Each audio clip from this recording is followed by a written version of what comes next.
चलित वर्ष जानुरी 1 तारिखରୁ परिवहन विभाग तरफରୁ ଜାତୀୟ ସଡ଼କ ସୁରକ୍ଷା ମାସ ଆରମ୍ଭ ହୋଇଥିଲା। 1 ତାରିଖରୁ 31 ତାରିଖ ପର୍ଯ୍ୟନ୍ତ 1 ମାସ ଧରି ସଡ଼କ ସୁରକ୍ଷା ମାସ ପାଳନ କରାଯାଇଥିଲା।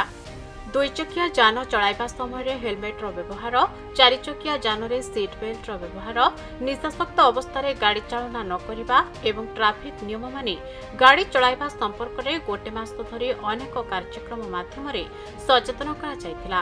ଆଜି ଭବାନୀପାଟଣା ସ୍ଥିତ ମହିଳା ମହାବିଦ୍ୟାଳୟରେ ଏହାର ଉଦ୍ଯାପନୀ ଦିବସ ପାଳିତ ହୋଇଯାଇଛି।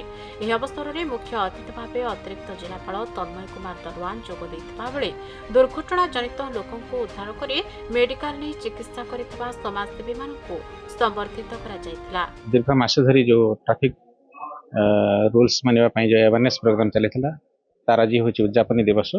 यहाँ आमर वुमेन्स कॉलेज प्रेमिसेस भितर हेतिला। एथिरे डेप्यूटी कमिश्नर अध्यक्षता करथिले एवं a good number of district level officers were present.